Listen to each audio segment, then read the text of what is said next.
ڕۆژ بە ڕۆژ بای دۆلاری ئەمریکی بەرز دەبێتەوە و دیناری عراقیش بای خۆی لەدەست دەدات و ناجێگیری ئابووری بازاری دروست کردووە. سەد دۆلاری ئەمریکی نرخەکەی بەرامبەر بە 144,000 دیناری عراقی خراوەتە ڕوو و 143,000 دینار و 500 دینار 143,000 دیناریش خواستی لەسەرە. ئەو بەرزبوونەوەیش لە ماوەی 2 هەفتەدا لە 125,000ەوە گەیاندیانە ئەو نرخەی ئێستا، بەڵام بە جۆرەی ئەو نرخەیەکەوە بانک بڕیاری لەسەردایە لەوانەیە تۆزیش کەش بەرز بێتەوە، بەڵام جارەیە کاریگەریەکانی ڕاستەوخۆ دەرنەکەوتووە لەبەرەوەی پارێکی زۆر و دراوێکی زۆری ئەمریکی لە ناو ماڵەکاندا خەڵک هەیەی بەر لە ئێستا بە هەرزانتری کڕیوە بۆ نرخی ئێستا هەرزانتر کردوە دەیێنێتە بازار زارش کە دەیفرۆشتەوە بۆ هیوای چەند دینارێکی لێ قازانج بکە بۆ ڕاستەوخۆ نەچۆتە ئەو نرخێکەوە بانک بڕیاریزە. عزیزەکەم بازار طبعا حاليا شلەشاوە لەبەرەوەی ئەمڕۆ یەکی یەکشەممەیە ڕەس الأسبوع پێڵێن وەزیری مالیەش قسەی کردیە و بانکی مرکزیش بڕیاری دایە 145 دەکا دەداتە وەزارەت مالیە، وەزارەت مالیە 147 دەداتە بانکەکان. کورتێنانی بوجێ هەیە ئەوە بەس بڕدەبتەوە لەسەر شانی من و توی هاوڵاتی لەبەرەوەی ئەو معاش بە دینار دەدا کە بە دینار دەدا دۆلاری بە 20,000 لە 116 دەبتە 145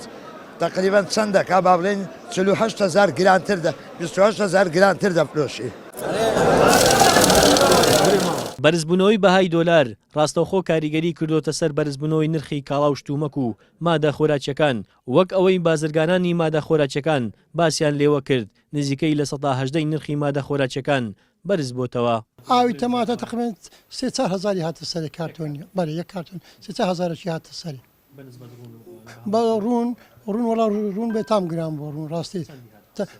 مشکلەکە ڕوونەوەی هەر لە ڕوون خامەکەشی گران بووە لۆرەش تاسی ڕوونەکەش گران بووە لەو لاست تقریبا تەنی 150 دلار گران بووە لێرەش دۆلاریش لێر لەو حالەتە دۆلاری 130 زیادی کردبووە ستا کارتۆنی زەی تقریبا بوویتە 38,000 دینار پێشتر بە 25,000 بوو. کاریگەری نەک لەسەر معاملەیمە لەسەر سەتاسەری عێراق دروست کردیە، مەشاکلی دروست کردیە لەسەر ئابووری، لەسەر چەند کەسە قەردارە، لەسەر تاجیران، لەسەر خۆراک، لەسەر سیارە ڕۆژ بە ڕۆژ ئەگەر ئەو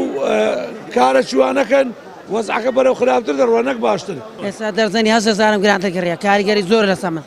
هەر بە سعری خۆش دەفۆست مەس کاریگەری لۆ فەقیری زۆرە ئێستا نەبەسە کابرا فەردە شەکرە چکری بە چ لە زای دەبتە 45,000 لۆ فەقیری زۆرە کاریگەری زۆر لۆ فەقیری دەبێت لێک دەرزەن 8,000 گرانتر کردی 8,000 گرانتر هاتە سەرەوە کاریگەری هەیە لەسەر فرۆشتن کابراوە بە سعری خۆی دەفرۆشت دەرێ 5,000 کابرا دۆلار گران بۆ گران کردی دەنەوە لار بە سعری خۆی دەفرۆشم ئێستا سەدوێ نابینم ئەسوودەی کەمتر دەبینم ئەسوودەی کەمتر دەبینم هەم شت گران بۆ هەر کارتۆنێک شتێک 5,000 6,000 هاتە سەرێ. بەڕای شارەزانی ئابووریش ئەم ڕێوشێنەی حکوومەتی فیدرالی و بانکی ناوەندی سوودمەندی سەرەکی تەنها حکوومەتە و هاوڵاتیان و موچەخۆرانیش زەرمەندی سەرەکی ئەم هەنگاون. سەرباز محەممەد گەلی کوردستان هەولێر.